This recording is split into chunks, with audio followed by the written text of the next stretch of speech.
The market was loud. The air was heavy with smoke and oil. Bright lights flickered over steel cages. Screams, cries, and laughter filled the dark air. It was not a place for hope. This was the Black Trade Hub, a secret alien market far from Earth. Here, anything could be bought. Weapons, machines, and slaves. Inside one cage, a small alien girl sat on the cold metal floor. Her skin was pale blue. Her silver eyes were dull. Her clothes were torn and old. Her back had marks, old scars. She did not move. She did not speak. The seller shouted. Next item. A slave girl from the Andari system. Weak, silent, might be broken. The crowd laughed. She doesn't respond, the seller added. A broken toy, useless for work or fun. One alien with red eyes growled, "Trash, throw her away." But not everyone laughed. At the back of the crowd stood a human. Tall, calm, wearing a long black coat. His face was hard to read. His eyes were focused only on the girl. He said nothing. The seller looked around. No one wants her? Fine. Burn the chip and toss the body. The girl closed her eyes. Then, a voice. "I'll take her," the human said. The crowd turned. The seller looked confused. "You want this one? You saw what I said." "Yes," the human said simply. "I'll take her," the seller shrugged. "Your money, your problem." The cage opened with a loud click. The girl didn't move. She waited for pain, for a chain, or a shock collar. But instead, she felt a soft cloth. The human dropped a clean blanket on her shoulders. "No chains?" She whispered. The human didn't answer. He turned and walked. She followed. The ship was warm, quiet, clean. It was not a prison. The girl sat in the corner, unsure. She watched the human press buttons on a screen. Lights blinked. Engines hummed. He didn't lock her in. He didn't shout. He walked over and placed something in front of her. Food. She stared. It was real food, not old scraps. It smelled good. She didn't trust it. He sat down far from her, not close, not touching. "What do you want?" she asked softly. He looked at her. His voice was calm. "Nothing." She didn't believe him. No one wanted nothing. "Why did you buy me?" she asked again. He paused. Then said, "You looked like you needed saving." The girl looked down. Her hands shook. "I'm not useful. I'm broken." "You're alive," he said. "That's enough." Tears burned her eyes. She had not cried in years. That night, the girl could not sleep. Her body expected pain. Her heart expected fear.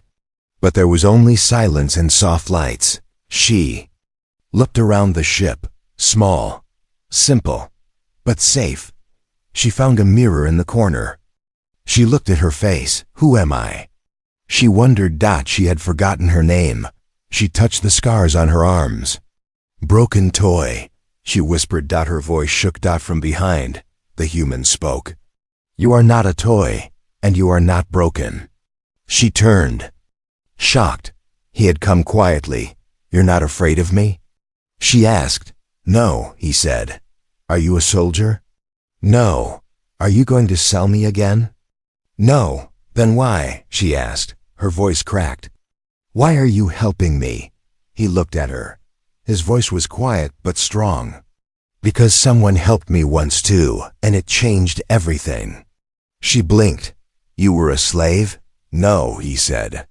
"But I was lost." They sat in silence. The girl pulled the blanket tighter around her. She closed her eyes. For the first time in years, she slept. Outside the ship, in the shadows of the trade hub, a cold machine blinked. A tracker was active. A red light flashed. "Target acquired." The girl woke up with a gasp. She sat up quickly, heart racing, eyes wide. Her hands shook.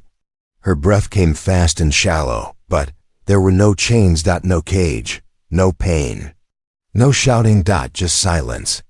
And warmth. She blinked. The blanket was still around her. The floor was soft.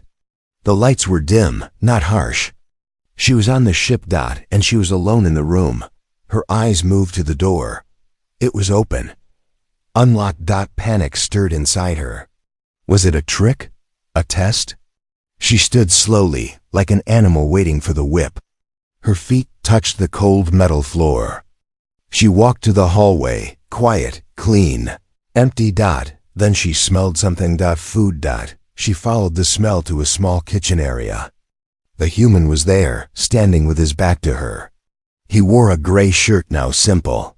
He held a metal cup and sipped from it slowly. He didn't turn. Didn't speak. She stood at the edge of the room, unsure. Ready to run. I made breakfast, he said, without turning. There's enough for two. She stepped back. I don't cook for slaves, he added. She froze. What am I then? She asked quietly. This time he turned. His eyes were calm, not soft, but not cruel either. You're someone who survived, he said. Not property, not trash. She looked at the table. There were 2 plates. She didn't move. Why are you being nice to me? She asked. I'm not being nice, he said. I'm just not being cruel.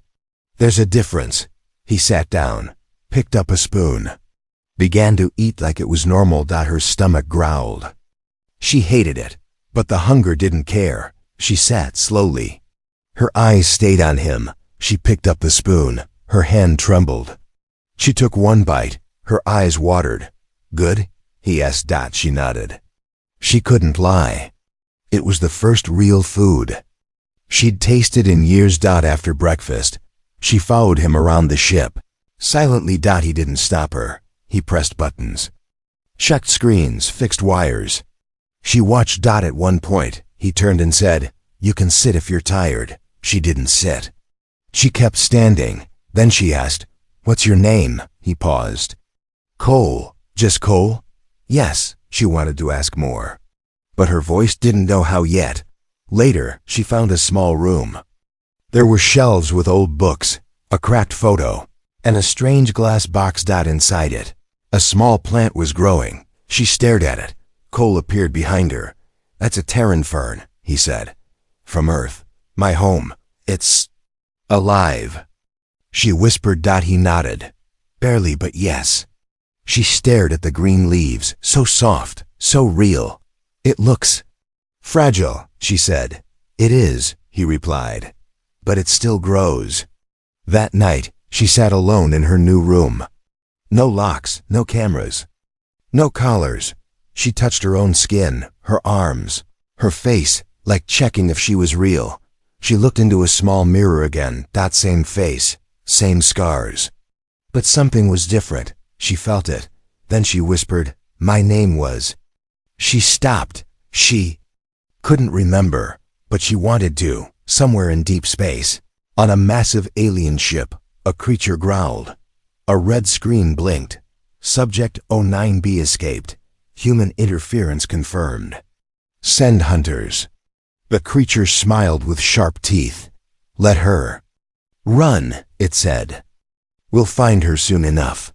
Back on Cole's ship, the girl asked, Where are we going? He answered, Where you want to go. She frowned, But I don't know where that is. Then we'll just keep flying, he said, until you do. The dream came like a whisper. She was floating, not in space, but in water. Warm, bright, peaceful. A voice echoed softly in her head, a language she didn't remember, but her heart did. It called her by name, a name she couldn't hear. She woke up, sweat on her face. Breathing fast, Cole was in the pilot's seat, quiet, watching stars slide past the window. She sat up, touched her head. The dream was already fading, but something remained, a word, a feeling. She looked at her hands, then at the mirror. Who was one? She whispered to herself. Later, while Cole fixed wires in the cargo bay, she searched through a small storage box under her bed. She didn't know why, but something pulled her there. Inside were old scraps, metal bits, wires, broken things. And then, at the very bottom, a pendant. It was cracked, dirty, and half burned. A small round crystal, set inside dark blue metal. Almost lost to time, she picked it up. Her fingers trembled. The moment she touched it, a memory flashed. Rain. A tall tower. Shining white. She stood by a woman with golden hair and the same silver eyes. The woman smiled and said her name. Her name. The girl gasped and dropped the pendant. Cole rushed in. What happened? She pointed. That was mine. He picked it up carefully. You remembered something? She nodded. I think it's part of my past. Someone gave it to me. He studied the pendant. This isn't cheap. It's old tech. High quality. Can you fix it? She asked. I can try. Over the next few days, Cole worked on the pendant in silence. He didn't ask many questions. He never pushed. She watched him, studied his hands. How patient he was. How focused. She didn't understand him. Humans were said to be wild, loud, and dangerous. But Cole was none of those things. He was that kind, in a quiet way. One night she finally asked, "Why did you leave Earth?" He looked at the stars and said, "Earth didn't feel like home anymore." She didn't ask why. His silence said enough. Then he added, "But maybe I was just looking for someone who needed saving." She stared at the floor, then at the pendant. Maybe I was too. The next morning, Cole handed her the fixed pendant. It's working, he said. I accessed the memory chip inside. There's a chip? He nodded. Encrypted. But one file was open. He handed her a small screen. She touched the button. A hologram appeared. Fuzzy, flickering. Woman's face, the same one from her dream. The woman said something, but not in basic. It was in a soft alien tongue. And yet, the girl understood. My child, if you are seeing this, it means they took you. But you are more than what they tried to break. You are not their toy. You are heir to something they fear. Her eyes widened. The screen faded. I knew her. She whispered. She was my mother. Cole looked serious. That message was recorded years ago. Which means they lied to me, she said. Her voice shook. They erased my name, my home, my family. Cole didn't speak. She turned to him. They tried to make me forget, but I remember now. Outside, beyond the ship, a small tracker beeped. Locked onto their position. A ship moved in the shadows. Dark, fast, silent. Inside it, a creature grinned. We've found her. Back in the ship, she stared out the window. I don't remember everything yet, she said. But you will, Cole replied. She held the pendant close to her chest. For the first time, she said, I'm not just someone who was broken. Cole smiled a little. No, he said. You're someone who's waking up. The ship was too quiet. Even the stars outside looked still, as if holding their breath. She felt it first. A cold chill down her back. Not fear, something deeper. Instinct. She stood at the window, watching space. Her fingers gripped the edge. Cole entered the control room. Something's wrong, she said softly. He paused. Looked at the radar, nothing there. But then, a blip. Fast, sharp, approaching from behind. Silent. Cole's eyes narrowed. That's not normal traffic. He pressed a button. The screen zoomed in. A sleek black ship. No ID, no signal. Just speed. Moved quickly, strapping into the pilot's seat. Get to the seat. Strap in. She didn't argue. The moment her belt clicked, the blast hit. The ship shook violently. Lights flickered. Sirens screamed. They found us. Cole muttered. She looked back. How? The pendant, he said, must have sent a signal when activated. We didn't know. Her heart pounded. What do we do? Cole's hands moved fast across the controls. We run. The stars blurred as the ship jumped forward. Engines roared. Another blast behind them. Close. Too close. Can we outrun them?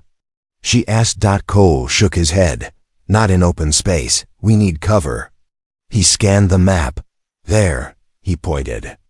Asteroid field. Thick, dangerous, but it'll slow them down. She swallowed hard. Then go. The ship dove into the asteroid belt. Rocks the size of cities drifted by. Cole's eyes stayed locked on the path. He weaved through spinning. Giants, sharp turns, narrow escapes. She held her breath. Then, a second blast. The enemy followed them in. They're good, Cole said. But are they better than you? She asked. He didn't answer, but his slight grin said enough. One asteroid tumbled in front of them. Too fast to dodge. Cole flipped the ship sideways. Engines burning. They slid through a narrow crack between two rocks, only meters wide. The enemy ship clipped the edge and spun out.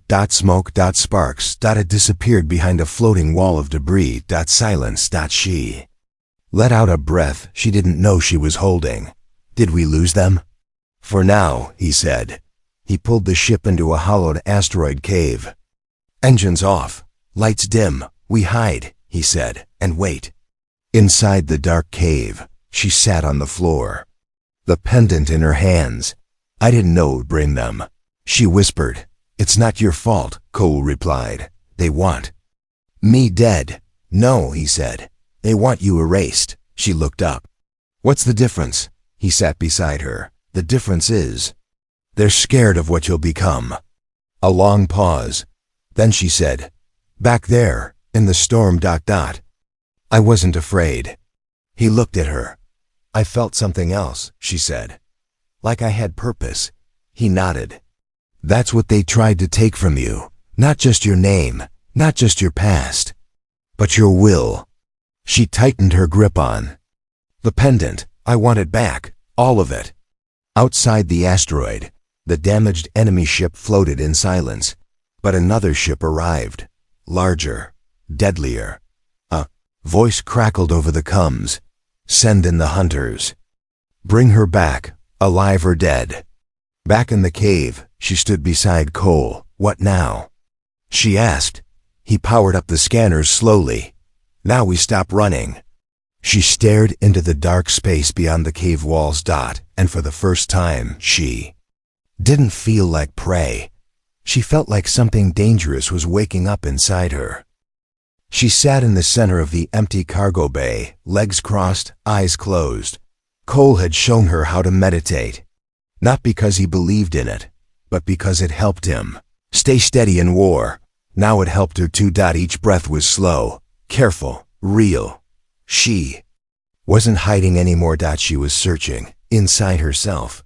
And bit by bit, something was coming back. Not names, not full memories, but feelings, the sound of soft laughter, a gentle hand brushing her hair, running through glowing trees on a violet world, a girl with a voice, a name. Her name, she whispered it aloud.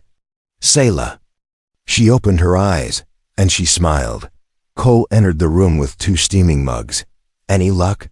He asked. She looked up, eyes brighter than ever before. My name is Selah, she said. He smiled. It suits you. She took the mug, held it with both hands. Thank you, she said. For what? For giving me a chance to remember who I am. Later, in the engine room, Cole worked on damaged wires from the last fight. Selah stood nearby, watching the small plant in the glass box. It had grown. A new leaf, small and green, had appeared overnight. She whispered to it, You're growing. So am I. Come here, Cole called out. I want to show you something. She walked over. This ship's nav system runs on a deep data star map, he said. But there's a piece missing. He pulled up a display. Stars scattered across the screen. One small corner blinked, corrupted, red. I think it's from your pendant, he said. The memory data. Some of it looks like coordinates, royal encryption. Selah stepped closer. Can you unlock it? She asked. Not alone, he said. But with your DNA, maybe. He handed her a small tool, a scanner. She looked at him. Are you sure?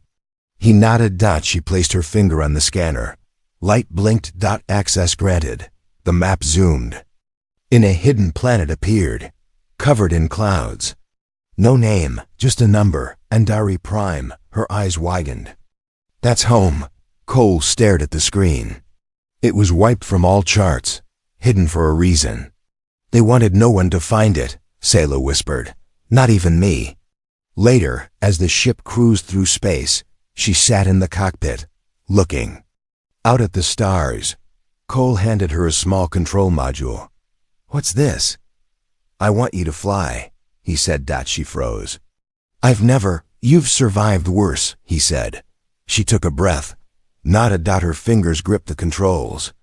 The ship tilted slightly. Then again, she smiled. I'm flying.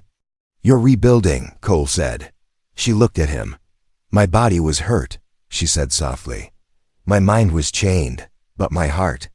She placed a hand on her chest. It's healing now.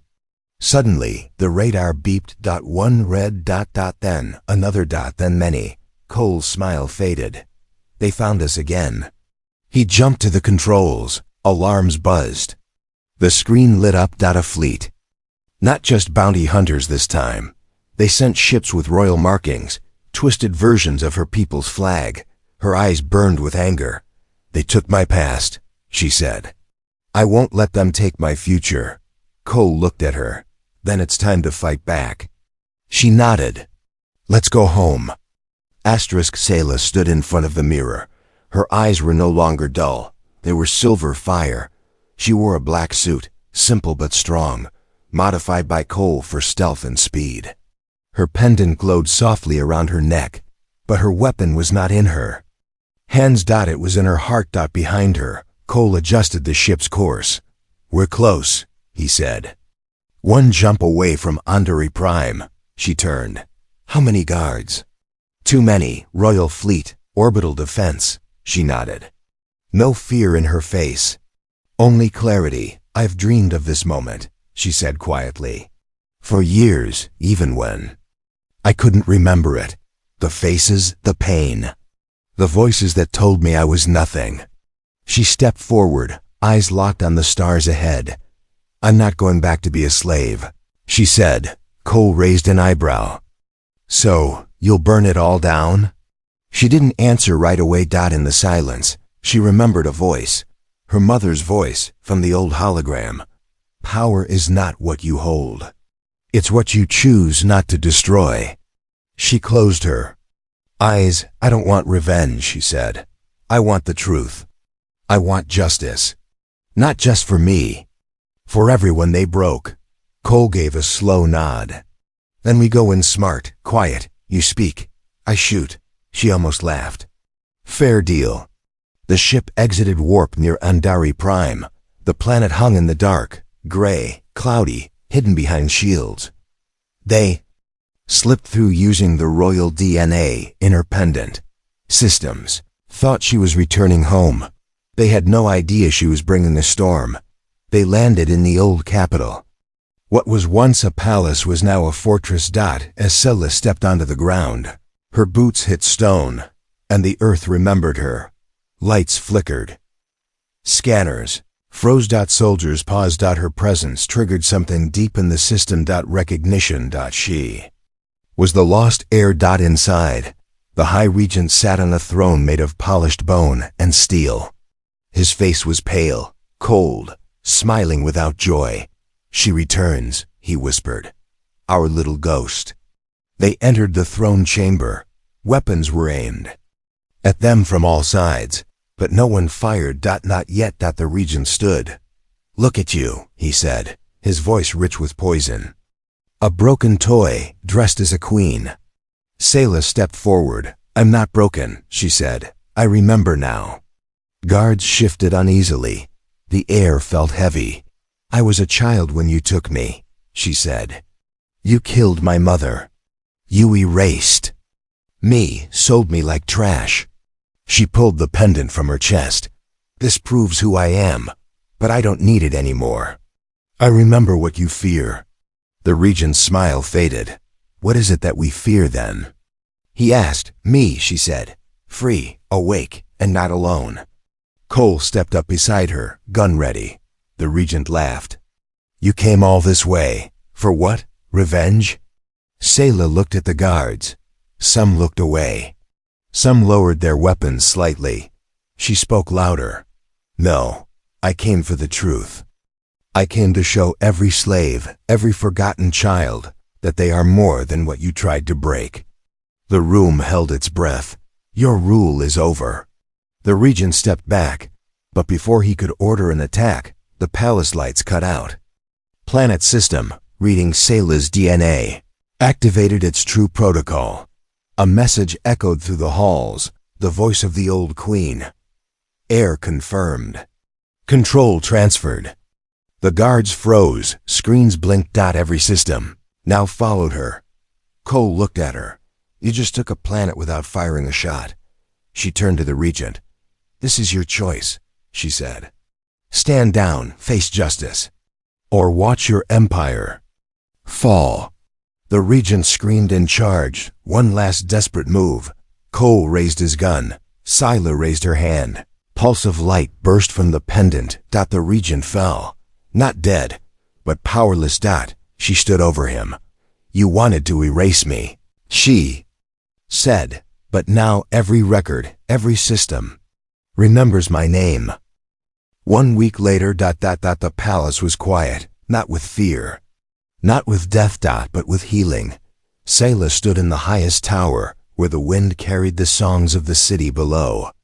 It had been silent for so long, but now people were singing again. Not for her, not as a queen, but because they were free. She looked out over Andari Prime, her home, once hidden, enslaved, erased, now awakened. The banners of the old regime were gone. The regent sat in a prison cell far below, stripped of his throne, his voice, and his lies. He hadn't screamed once. Maybe he knew this day was always coming. Cole stood behind her. He didn't speak, just watched the sky with her. Finally she said, Do you remember the first thing I asked you? He nodded. Why did you buy me? She smiled slightly. And you said you looked like you needed saving. I was wrong, Cole replied. She turned to him, curious. You didn't need saving, he said. You needed remembering, and once you did, you saved yourself. They walked the corridors of the palace, no longer a fortress, now a shelter. Children laughed in the garden. Survivors walked without chains. Sayla knelt and helped the small girl fix a broken robot toy. The girl asked, Are you the queen now? Sayla smiled gently. No, I'm just someone who came back. But you're in charge, right? Sayla thought about that. No, she said. Not in charge, just choosing to care. Later, she sat with Cole under the stars, same stars. They'd flown through together. I don't know what to do next, she admitted. Then you're already a better leader than most, he said. She laughed light and free. Then paused. I could rebuild the council. Free the other colonies. Make sure no one ever feels like I did. Big goals, he said. She looked at him. I don't want to be a symbol. I want to be useful. You already are. Silence fell. Then she asked, What about you? Cole stared at the stars. I don't stay in one place long, he said. Too many ghosts. She reached over, touched his hand. You helped me find mine. He looked at her, surprised. You don't have to run anymore, she added. He smiled. Neither do you. In the morning, a ship stood ready. Not for escape, for journey. She didn't plan to wear a crown or sit on a throne. She planned to travel, help rebuild, from one world to another. She would be the voice no one else had. The fire that burned quietly, not to destroy, but to warm the forgotten. And Cole? He stood by her side, not because she needed him, but because they had chosen each other before they left. Sayla walked alone to her old room in the palace. The mirror was still there. She looked at her reflection. The girl was still there, the one who was sold as a broken toy, but now her eyes were full of stars.